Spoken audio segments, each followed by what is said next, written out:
All right, so welcome to our Livestock 201 session. So tonight we're focusing on our beef projects. We actually went out earlier today and did something a little different just because of our weather concerns going on. We were worried about losing some daylight and having some different weather concerns today. So we have actually pre-recorded tonight's session. However, in true weather fashion, we actually had some audio issues with the wind blowing through, so sometimes the audio may be a little bit harder to hear. So I'll go ahead and start our video real quick. County, and I am with Dusty Bullion and CJ Wolf, and they're going to be telling y'all some stuff about our beef projects today.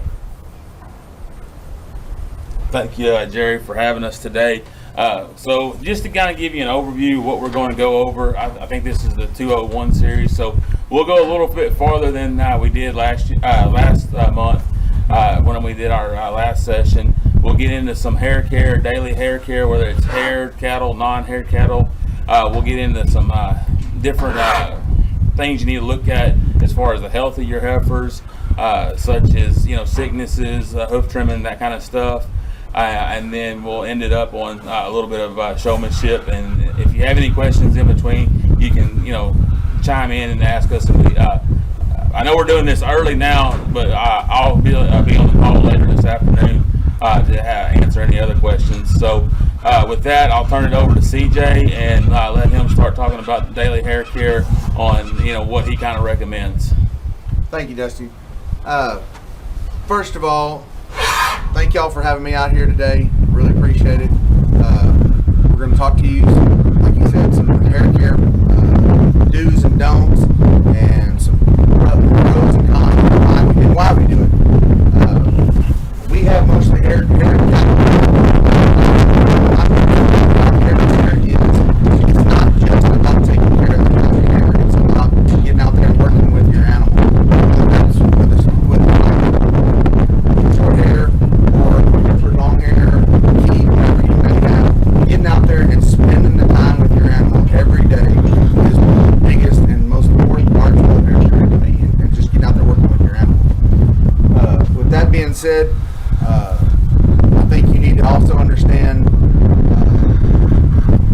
hair grows in 90-day intervals, so you need to kind of have an idea of where you're planning on showing with your animal, whether that might be in the summertime at your junior nationals, whether you're planning on going to full bird, major livestock, one of the spring major shows, or your county show, whatever that may be.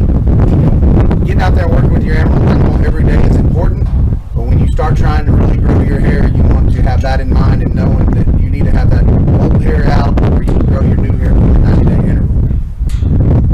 This is one of our heifers. She's getting ready for Abilene and some of the major shows. We kind of keep her ready to go at all times. I guess one of the first things we do is we rinse and blow every day. And when I say every day, we all know you can't do it every day. So we try to do it every day you possibly can. Whether that's 3 days a week, 5 days a week, or 7 days a week. I mean, the more you can do it, the better you can. The clean hair is going to grow. So if you can get out there and wash, blow, or at least wash and rinse and brush your heifer every day, or steer, whatever it may be, that's going to help a whole lot. We're going to go out and wash one here in just a minute and kind of show you how to wash one. First things first, I don't ever recommend taking one out to the wash rack before I blow them out. We blow them out first, get all the sand you can out of them before we go to the wash rack, so we're not just making mud when we go to the wash rack. So if we're going to blow one out, we want to get in here. We're going to blow her out from the front to the back always. We don't ever go from the back to front. Main reason for that being, you can probably see this, if I go from back to front, I'll make lines all in there. Keep it up from the front to the back.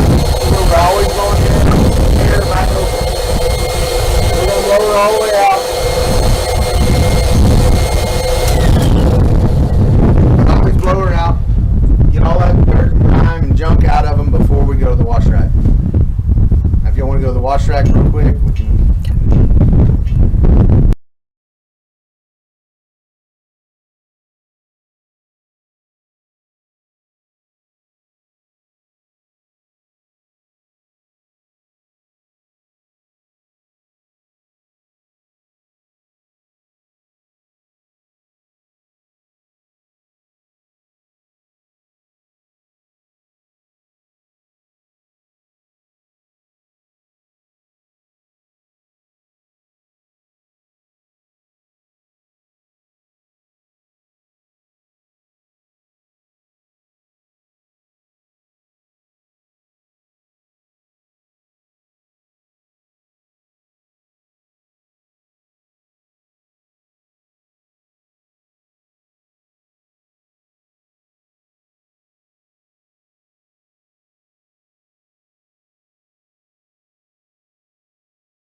all the way down up here and then leave them out here in the sun, because this water that's up here on top is going to get hot, and it's going to increase the body temperature on your calf. If you ever see a calf out in the pasture, where do you see the cows in the summertime? They're going to go out there in a tank, and they're going to get belly deep in the water. That's going to cool them off. They don't get all the way down where they're, typically where they're all the way in. They want to cool their bellies off. So same thing you're going to do here. But we're going to rinse him off.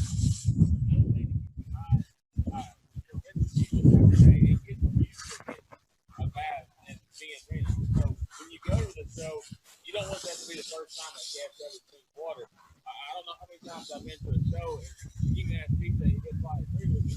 You can always tell which calves have been washed more than once at home, and the ones that's never seen water until the first time when they get to a show. It's part of the training process that goes along with these show calves is doing your homework at home, teaching them everything at home. Kind of goes back to what we had talked about earlier, where this is not just a hair care deal. This is a animal maintenance and training your animal to handle being handled. That makes sense. Once we're done washing, I think it's very important to come in here and brush them first. And I start at the top and I brush them straight down. I don't care how much hair they've got or how little hair they got. I'm going to brush them all straight down first. I normally have a little brush out here. Yes, mainly Brahmins at our house. And instead of using a pointy brush, what I'll do is I'll turn it around, push it down, use them as a squeegee. But if you'll get down here and you'll brush them, I always tell everybody from their tail head to their hooves till there's no hair. And what that's going to do is that's going to teach this calf to not be scared of you being around their feet. This calf doesn't mind if I get all the way down here by his feet. I'm going to brush him down all the way down, inside and out. This calf doesn't mind what I do at any time, because we've done this a million times at home. If you've got one that's a little crazy that doesn't want you to get around their back feet, you might want to do that with a broom or something. But spend some time getting up here next to them, stay in here close to them, so that if they do try to kick you or do anything, you're right here close. All he can do is push me away. But we want to brush all the way down. And if you got eared cattle, like you guys have Brahmins, the brushing them down, same thing, and you're going to just leave it at that, probably.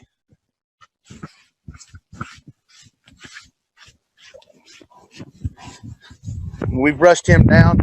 I'm going to come back with the comb then, and I'm going to brush him back forward then.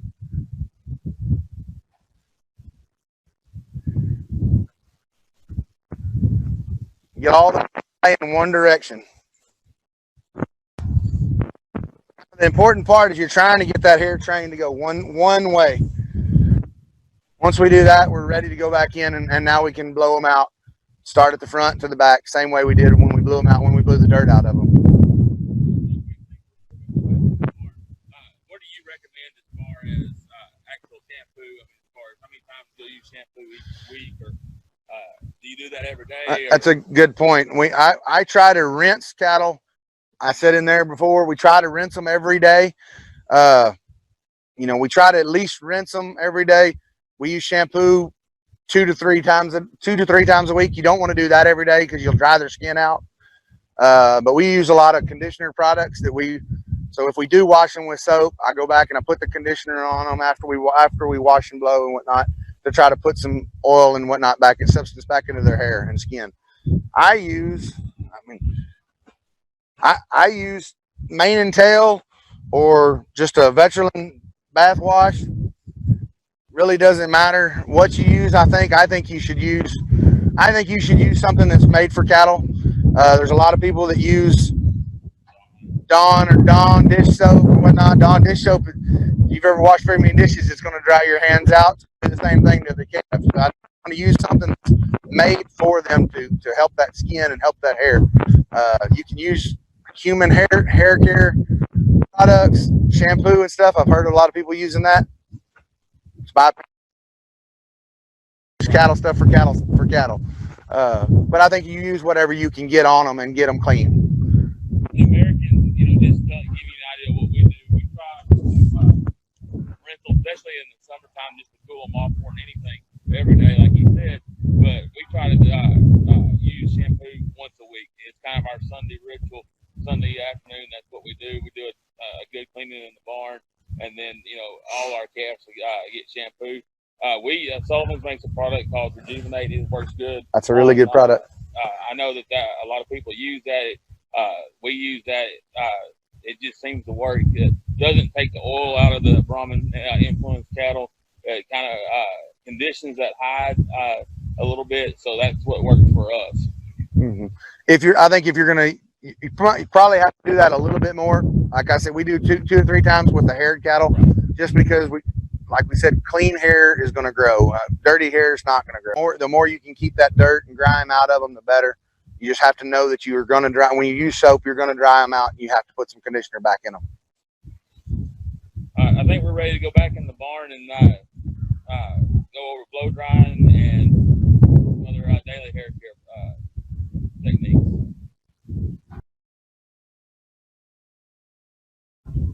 All right. About washing them out in the wash rack, and how to rinse them and whatnot. We've talked about brushing them. A couple of things, big things on blow drying. When we're gonna blow dry a cow, we want to go from the front to the back. We want to always start right up here at their head. We're going to blow dry their head and their neck. We're going to come down here to their shoulders, and we're going to work our way down here to the cow. A lot of people want to go the other way, and like we talked about earlier, that's going to put lines in this hair. It's going to zigzag this hair. We're going to have hair going all kinds of different directions. You'll see people a lot of times at the shows. They'll stand right here and they'll blow straight into them and try to blow that hair off and really try to fluff them up. Well, that all works fine once the hair is dry. When the hair is wet, we've got to blow it one direction and get it all going smooth first. Once it's dried, we can come back here and we can blow into it, and I can blow it different directions, and it just fluffs up, and we can keep it going straight. I can't do that while it's wet. If it's wet and we blow into it, that hair is going to get trained to go all different directions, and we want the hair to go up and forward. I always tell my daughter to go from her flank to the top of her shoulders is kind of the direction we want to always be brushing them. Now here on her rear end, we may come a little more up, but everything is always up and forward after they're dry. Working right up here to their neck. We want to continue to do that. Once we get her dry, we want to come back in here. We talked about some conditioner products. There's a multitude of conditioning products that you can put in these cattle. You can be as basic or as fancy as you want to be. There's a product called Green Stuff out there that we use a lot on our cattle. This right here is just strictly Clean Sheen from your local feed store, and a little mane and tail conditioner that I put in here. So it's just a hair conditioner. We'll come in here and we'll just spray that real lightly on her. Get that off on her tail head. Everywhere we want to really grow that hair, we can even put some more down. We can put it down in her belly. We get that on her good. And we come back and we brush it in. Again, we're going up and forward. We want to get that brushed in really good, because if you come back and just try to blow it into her, you're going to blow it off is what you're going to do. So you want to make sure you brush it into her. What I typically do is I do that, and then I go find something else to do for 5 or 10 minutes, whatever. Let that kind of set. Let that get into her hair good. Then we come back. And again, we're going to blow from front to back. We want to keep all that hair going the same. You go back to front. We're going to get those quick bad hairs in there.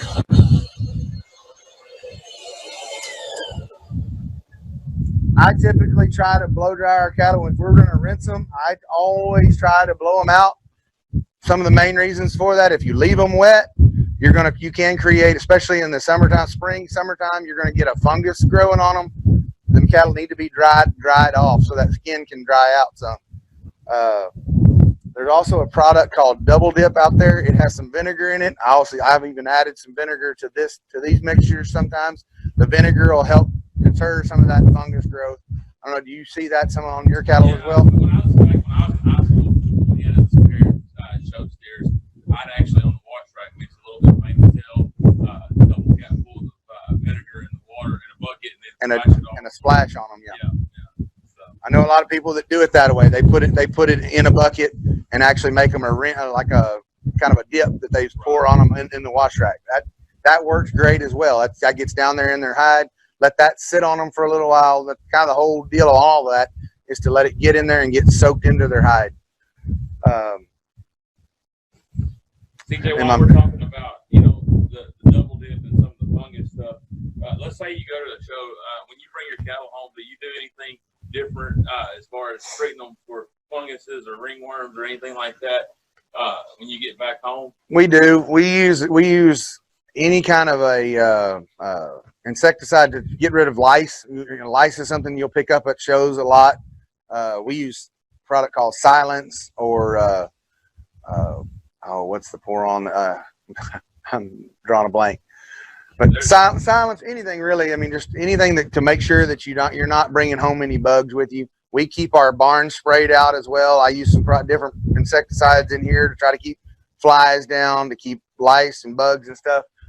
We want the barn to be clean at all times so that we can continue to grow hair. Yeah, that's what I do. I keep permethane around, and that's what I use that for flies and different bugs within the barn. And there's different varieties of permethane out there on the market, and there's some made that you can mix with water and spray on cattle. There's some that's a little bit stronger. That's what I use for spraying my barns. A little higher concentration. And then the big thing I do is I watch the shows. I mean, you'll look around at some of the cattle and you see a calf that has ringworm there. I'll use something like fungus. I think Sullivan makes fungus 5 or something like that. Right. Something that a treat for ringworms, and then I always give them something to make sure to treat them for lice, because that's the big one. I think you'll come out of a barn with lice, and if you work all summer to make this be the perfect hair coat, and then you get lice and it starts falling out, it's one of the big things to answer your question. I think one of the big things that we do that we implement is when they come off the trailer. I hardly ever bring them off the trailer and bring them into here. I take them off the trailer straight to the wash rack, and we wash our cattle immediately when we get home. I mean, I very seldom, depending on what time, unless it's just 2 o'clock in the morning, they're going to get washed first, blown out before I turn them out. And I may not even blow them out that night, but I'm at least going to wash them and put some kind of fungus fight or something on them where once they're turned out, they're clean.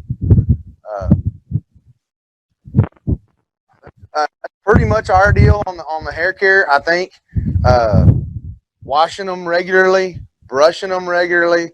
One thing brushing them is going to do, especially haired cattle, and probably the same thing with your Brahmins, but running a brush through them is going to get that old dead hair off of them and out of the way so that new growth can come back. If you're not doing that, if you're just turning them out there and letting them go, you're going to pull them up and get them ready for a show, and you're going to run a brush through them, and you're going to have a whole comb full of hair because that dead hair is trying to come out and the new hair can't grow back. Not much different than shredding your pasture in the springtime or whatever, getting that old grass out of the way so your new grass can grow back. Same thing on their hair. Well, one thing I'll say about the American influence, like your Brahmins, your Sunbras, not so much Sunbras, but like your Beefmasters and your Gerts, what we use is a drill brick. Sullivan's, most feed stores sell them. You can just cut a piece of it off, and only thing you got to do, and I don't have one here, but you just start at the front and just kind of work your way back and just go down, and it's going to get all that, because even Brahmins are going to have some dead hair, loose hair, and and there's other products. I think there's something called a Sleek Easy. It's got a little kind of like a hacksaw blade, real fine tooth, works pretty good. The El Cheapo drill brick works great. Right. Prep for show day on them, because the Brahmin cattle, they're not going to have all.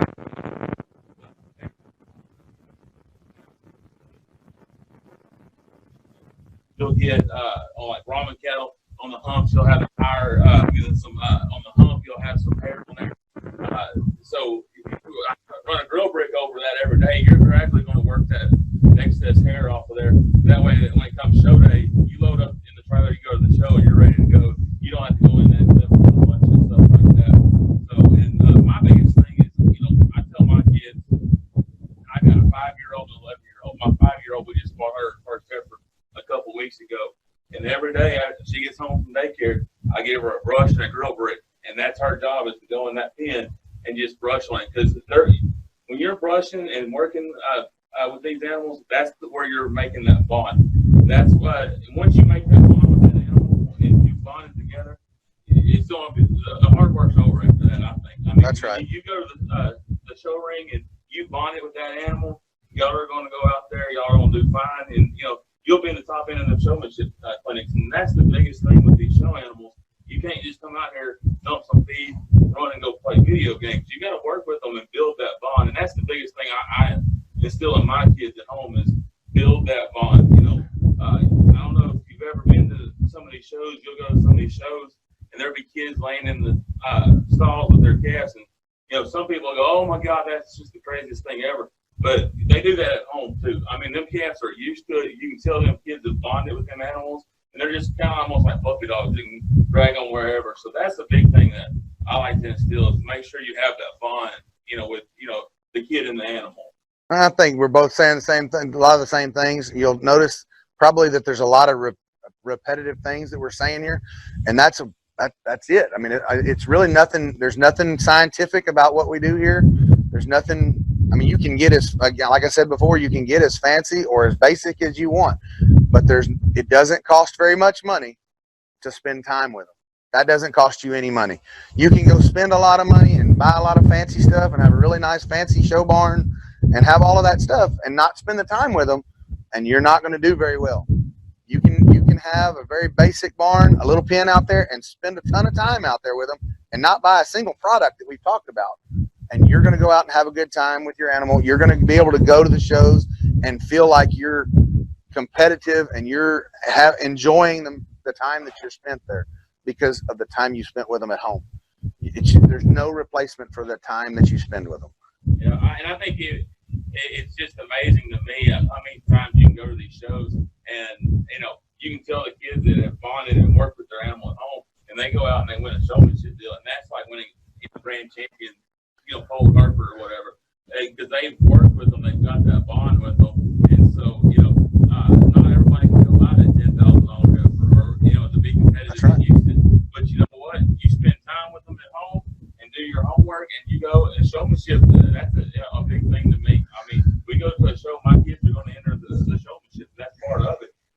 So if you go and win that, that's just like winning champion Pole Hereford or Brahman or whatever to me. I know we tie our calves. You probably noticed these calves have been tied the whole time we've been here. They were tied for a couple hours before we got here. I mean, tying these animals is a really big deal. I think a lot of people don't spend enough time just tying them. You don't have to have all day to do that. You can come home from school, put them on a halter, tie them up high. That's how they're going to have to stand when you're in the show ring. I don't care how big a boy you are or any of that. You can't hold that heifer's head up if she don't want it to be held up. So spend the time, tie them up where they're used to that, where they're not trying to fight you. Well, that's a good point there. I forgot to mention that. That's kind of the routine at our house. Is I'll come home and I usually beat the kids home, and so I'll tie everything, and then I'll go about my business, finish my work for the day or whatever. But as soon as I get home, I tie them up. Some days that may be 2 hours being tied up. Some days it may be 4 hours. But that's the thing you got to remember. You never know how long you're going to be out there in the show ring. You go to a little jackpot show, be out there 5 minutes and you're done. You go to Houston where there's 40 in the class, you may be out there 20, 30 minutes, and then hopefully you go to the division and then for overall. So you may spend an hour total in the show ring. And so that calf, it's got to build the muscles up in here. Mm-hmm. I mean, by them having their head tied up, they're not going to sit there and pull on it. They're going to build that muscle where they stand naturally. So that's a good point that you brought up, keeping them tied up every day. And that's something I try to do. If I don't get to wash them if we're running late, if nothing else, I'll tie them up for just a little bit, while you mix feed or, clean pins or whatever. That's one thing that we do try to do every day. I know you can't get it to the wash rack and get them washed out and blown out every day, but you can at least get them tied up long enough to, even if it's 30, 45 minutes while you clean the pins and, get feed mixed and prep for we always mix our feed for the next morning, the night before also. So that at least get them tied up for a little bit every day. Jerry brought up a question earlier about anybody that might have white animals or a light gray colored animal or anything like that. Of course, my Herefords have the white skin on their faces and bellies and whatnot. You know, is there anything different to do with him? Well, I mean, it's going to take a lot more elbow grease is probably the ultimate deal. You're going to have to spend a lot more time scrubbing. There are some products that can help with that. There's the bright lights and stain buster. I like the stain buster deal really well on these Herefords. The bright lights, to me, do exactly what it says it's going to do. It brightens everything up. Well, if you still got a stain or a dark spot on them, it's just going to make that spot a little bit brighter. Getting the stain off of them is the main thing. If you've got a Charolais or a white calf or something like that, it's just going to take a lot more time washing them. If you don't spend a lot of time doing that, it's going to be a counteracted deal. I mean, you're going to have stain that you're not going to get out. I mean, you're going to have to keep that animal clean a little bit more than maybe if you have a black or something. I think one thing to keep in mind, even with Brahmins, we got the gray Brahmins, and we try to make them look, as shiny as they can. But when you're using them, any kind of whitening shampoo, don't just go spray that thing all the way down. Try it out on a little area and see how it responds. That way you don't get purple stains or something. Because the blue in or something like that. I think it's what a lot of people use. If you put too much of it on there, it can actually stain them purple. Yeah. So it can have the reverse effect. You're trying to get a stain out, and then you're actually putting a stain in. That's right. That's right. So you got to be careful with that. Ultimately, it's just going to take a little more elbow grease and getting them clean. Right. Did you want to talk about hoof trimming, maintenance, anything like that? Yeah. Do you want to cover anything else on grooming? I think if we go into hoof trimming, we can go into healthcare right after that. And keep going. So, and if there's a question later on, whenever we're doing this live, I mean, just tell the kids to stop y'all, whatever, and I can answer the questions. I'll be back on the call tonight. So, yeah, I guess if you want to start with hoof trimming, what you recommend. So, I recommend that you find somebody that you feel comfortable with, that you like the way they trim feet. There's a number of people out there that do mobile hoof trimming and whatnot. You may find you can take it to your local vet probably and get it done if you need to. I think that we're feeding them these high powered feeds. We're wanting them to grow. They're not out in the pasture where they can knock their hooves off naturally or in the gravel or something. They're in these pens, so their feet are going to grow. And in order to keep them sound and ready to go to the show ring, we need to do a maintenance style type deal with their hoof trimming. For us, that's about every 6 weeks. Some calves are going to be more frequent. Some are going to be less. I think, like this heifer, we don't do her very often. She's got pretty sound feet, and I don't like to put her on the table any more than we absolutely have to. I think if the calf right on the other side of her, on the other hand, we put him on there every chance we get to because we're just trying to keep him sound. I think you can do too much. I think when you're doing hoof trimming, if you're trying to really work on their feet, you can grind their feet down to where they don't have enough hoof there to do any work with. So I think it's something that needs to be done, but I think it's different for every animal. All right. With that being said, I guess we'll move into healthcare. Is there any diseases that you look for, or any kind of sicknesses that you look for at certain times of the year? Well, this time of year, for one, going into the winter, we've got warm days and cool nights. We all get the sniffles and snotty nose at this time of year. Well, our cattle are going to be the same way. I think you have to be really careful and aware of what's going on with your animal. That's part of being out here every day and knowing that animal. I think it's an extremely important thing to have a thermometer on hand where you can temperature those animals. If you think they look sick, probably are. Go ahead and temp them. If they've got a fever, and 102 is basically textbook. Anything over that, if they're starting to run a fever, let's get something in them probably.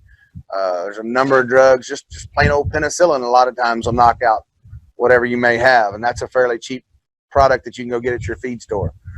I think the key thing to remember is if you think it's sick and you realize it's sick, make sure you talk with your veterinarian or county agent.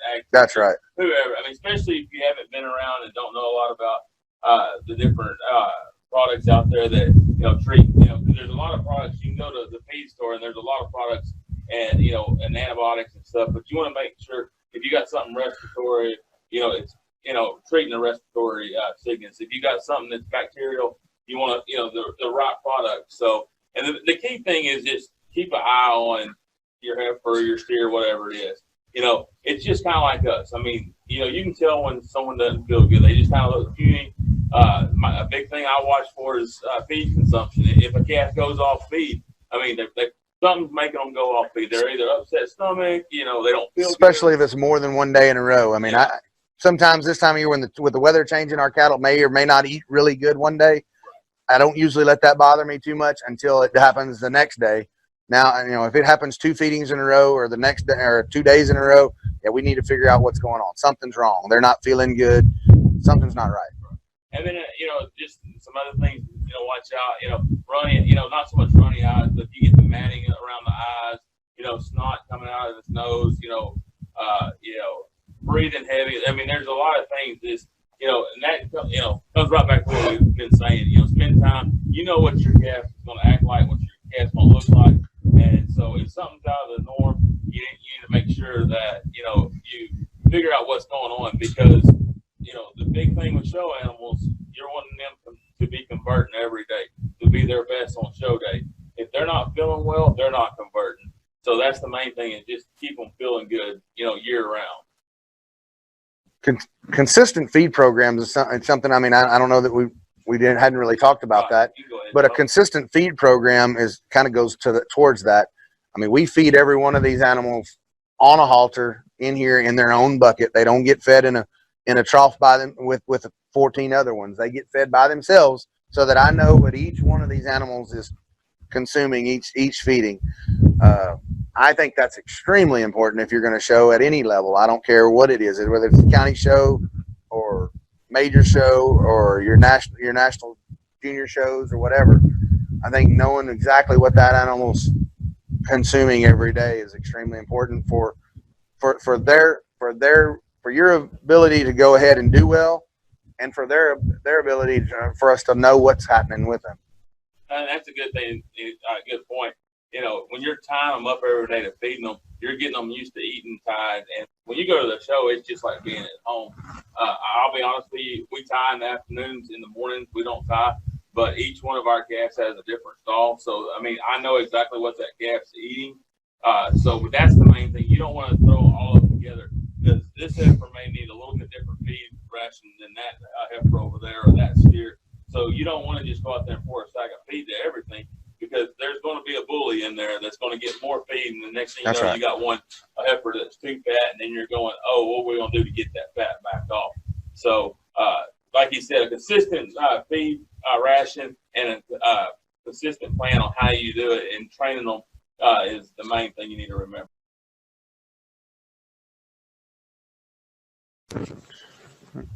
We're going to talk a little bit about showmanship. I think we're going to go over just a few things when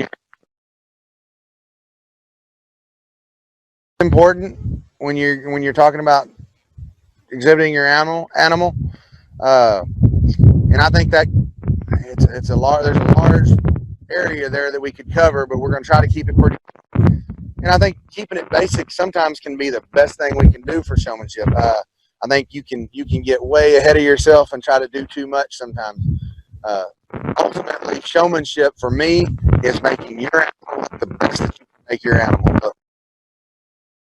A lot of things when you were talking about actually going into a showmanship class and trying to loin them down. I mean, they got a little too much leather up. They want to keep their head stretched out and up and forward, so we can keep that pulled up, so that you can make her look good. Main things to get her turned around here. When you're leading an animal, make sure that you're looking at the judge and knowing what's going on around you the whole time. When you stop to set them up, we want to get their head up and forward. Legs scissored just a little bit. And we're going to scratch them on their belly. We're going to scratch them real nice and soft and slow. One thing to keep in mind mind on showmanship, you know, from the when you're in the holding area, when you get ready to go in, you need to know that when you go in, one thing I always tell my son right before he goes in, other than good luck, is make sure you utilize the whole ring. Give yourself some room. Don't get stuck in a corner. Use the whole ring. Give yourself some space. Don't, have your heifer right on top of someone else. Kind of plan every move out.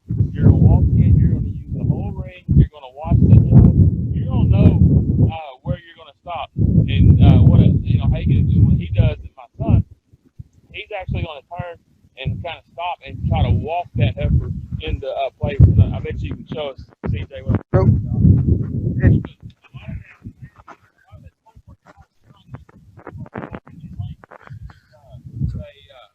Walking show ring for the first time, but you just kind of turn around, kind of walking into place,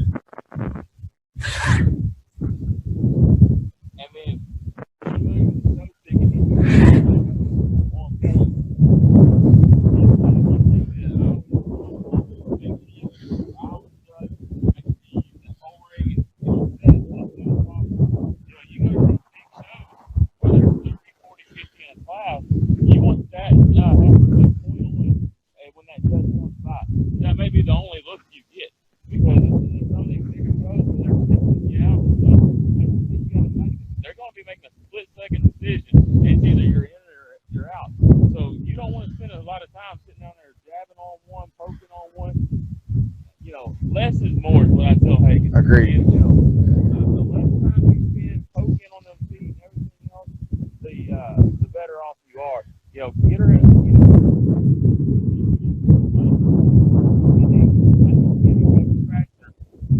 One thing I will say as far as scratching, and all the time a judge's opinion, some don't care, some want you scratching as well. But one thing you don't, when you're scratching, one of my biggest pet peeves is them kids out there that are just sitting there sawing away, and you just want to go real slow, and these cats, they'll learn when you do stuff at home, they'll get used to it, just real slow and easy. And then you got to figure out at home what's that spot that heifer likes. Some of them like it closer up by the legs. Here, my son has a calf that she likes to be scratched right here every once in a while. You'll see some people that'll scratch here and then go back right back to scratching their belly.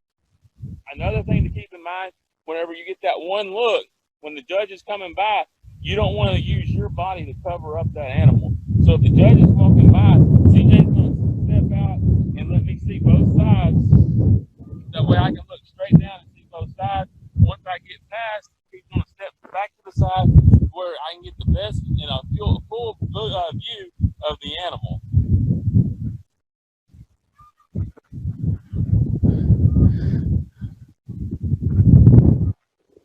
Any questions?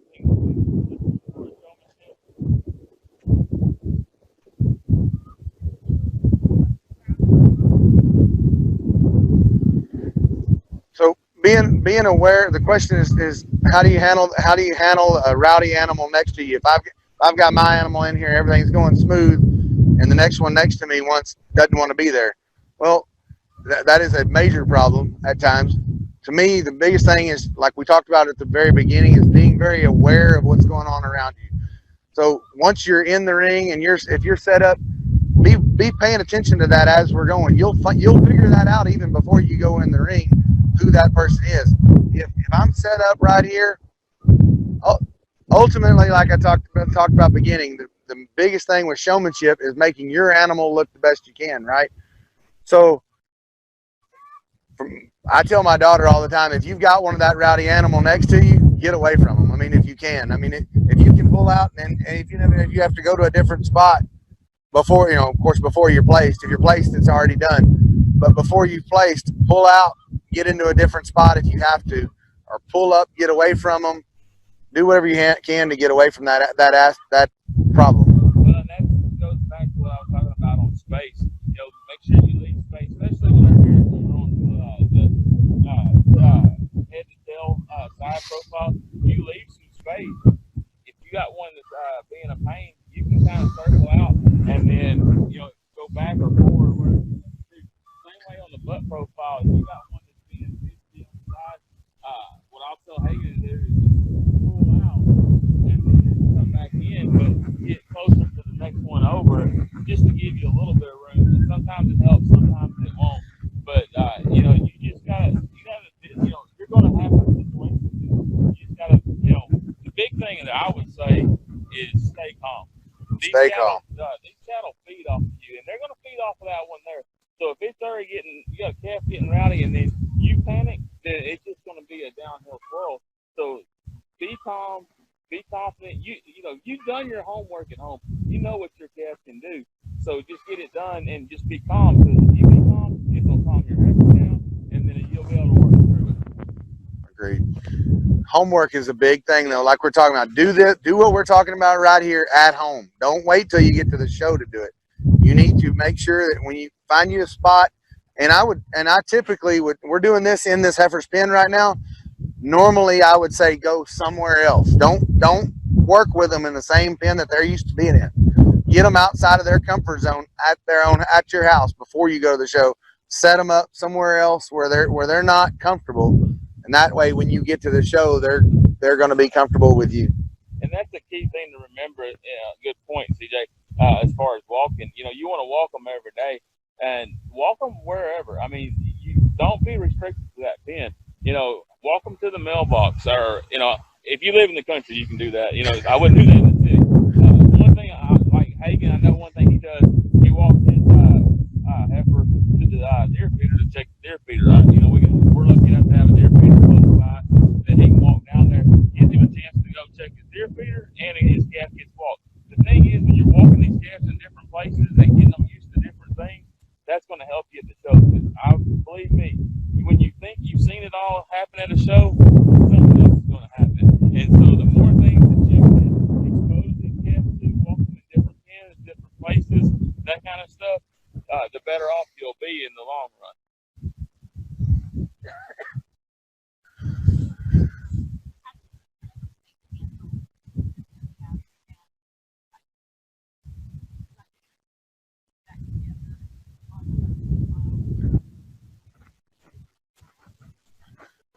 So there's a couple of things when you're trying to pull out that kind of goes to the showmanship etiquette side part of it. Normally if we're side by side with a bunch of calves and you need to move your calf out, you want to pull up and past them, come right back through your same hole and turn them around and right back in again. You don't want to ever go all the way around. You want to try to make it where you can do it at right everything within your same spot.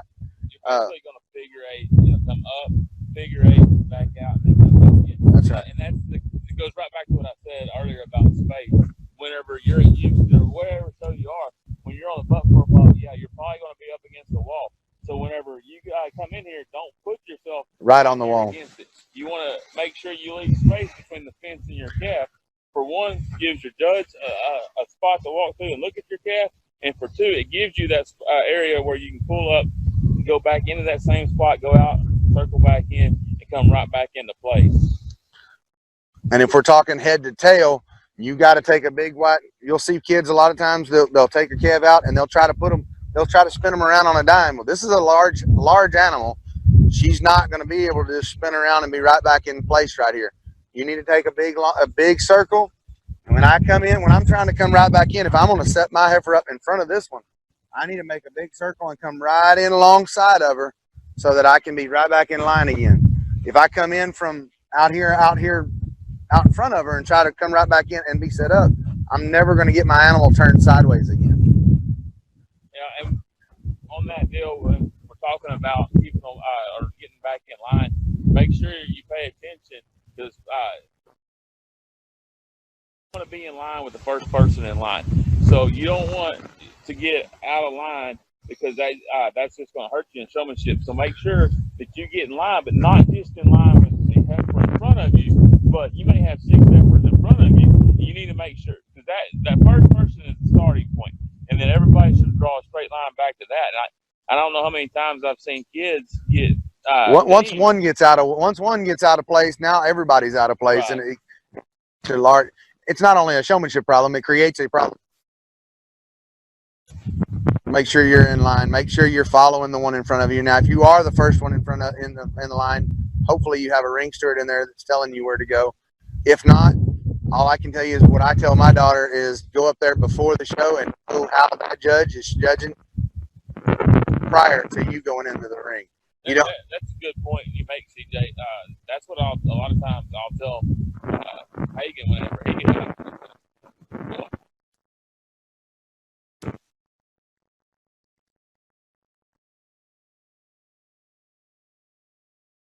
See how the rings go. There's not two rings that are exactly the same that you'll show in. So if you go up there and watch, and you don't have to watch a whole bunch, just 3 or 4 classes just to see what the judge is looking for, see what how the ring is. Every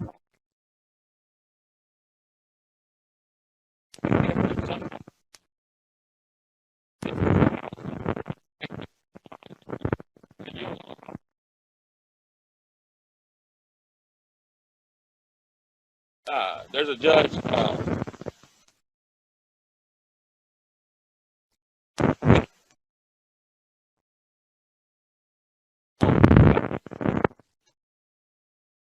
He likes to get off their feet and legs, and he walks them more. That judge used Hagen to be reserve Brahmin in Fort Worth, and he did it on the move. First time I'd ever seen it in my life, where he's sitting there getting ready to pick his man in reserve, and he has him walking around the ring and he points it out. It's kind of cool. But, if you didn't go up there and watch that, know that was coming, so you wouldn't be prepared. I guess is what I'm trying to say. So spend some time up there watching the show, seeing what the judge is looking for.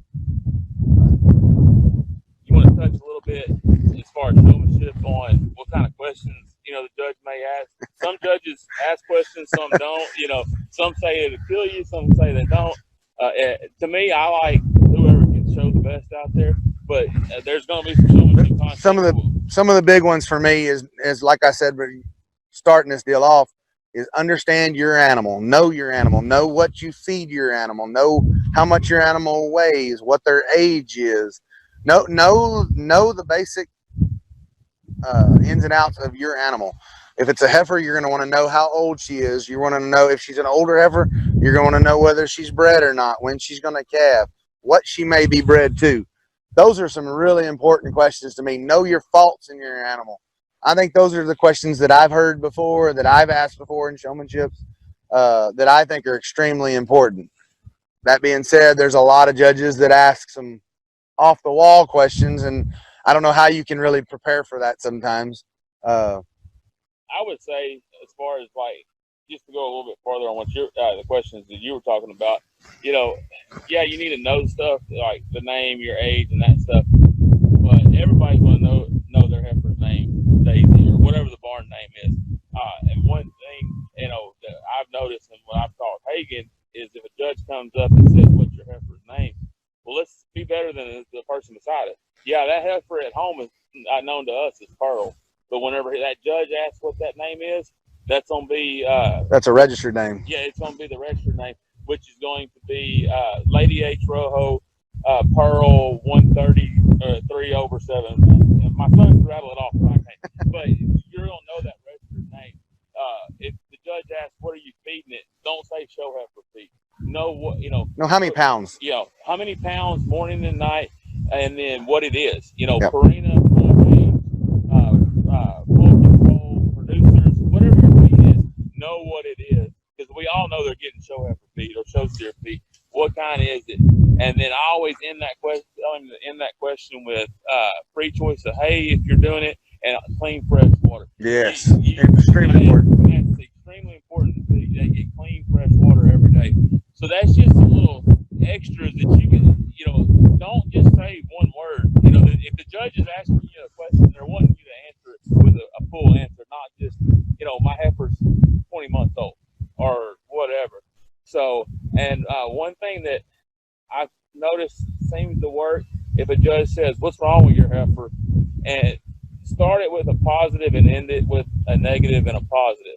So for instance, Hagen's heifer, if he was asked, what would you change about your heifer? Well, I really appreciate the depth and the volume I have. Probably like to extend her out of her front 1/3 a little bit, but with the power she has, I like her for what she is. So you kind of, I like that. you know, instead of sitting out there and just saying, well, I'd like to change her front 1/3, that's an easy answer. I mean, everybody can come up with something. You know, you want to give a little bit more. And so if you get one of them judges that is based on a lot of it on the knowledge, you want to give a little bit of extra. So I think ultimately what we're talking about is setting yourself apart. That's what's going to happen in the showmanship is everybody's going to go out there and put their feet in the same place. Everybody's going to pretty much lead them around and be the same. You have to set yourself apart. I think we can say the same for life. I mean, we always want to set ourselves apart, you know, make yourself stand out. CJ, you want to touch just a little bit on show ring attire as far as the kids go? I think that's an important thing to have. I think if you're showing cattle, you need to have on boots, jeans. I like a long sleeve shirt, even in the summertime. Personally, there's a lot of people that show in short sleeve shirts in the summertime. I think as long as it's still a button down collared shirt, it's probably okay with me. I think you need to look professional. I don't think you don't need to have. I don't personally like a lot of loud colors and fancy stuff. I think being nice and presentable, kind of like you're going on a job interview, in my opinion. I mean, you need to look presentable when it comes to that. Shirts need to be tucked in. If it's a girl, you need to have your hair tucked up, you know, put up neat. Some girls wear bows, some don't. Some judges like it, some don't. Some boys wear hats, some don't.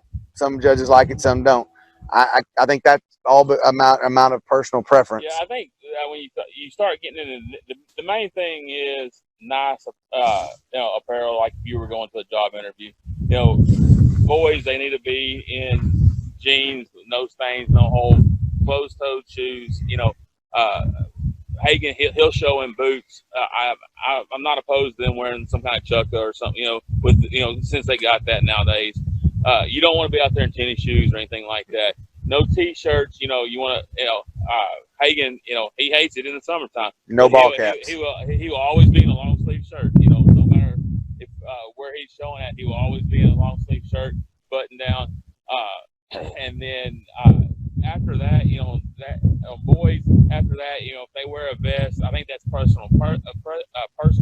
If they wear a hat, it's what they feel comfortable in. I've seen judges, you know, say, no, I don't want the hat. You know, if you're going to put me in second place because of a hat, I think I've done a pretty good job. You know, the girls, I think that the main thing is don't get too loud like you were talking about. You don't have to have all the big blingy, you know, the biggest belt and everything. So showmanship, again, we go back to where we started again, making your animal look the best you can. I think you need to look professional and you need to look presentable, but at the same time, if I'm judging showmanship, I don't really want to see the kid. I want to look at the animal. I don't want the kid drawing a lot of attention to themselves, whether that be what they have on or whether that be the way they're showing. I want the kid to kind of blend in with the animal, and I don't see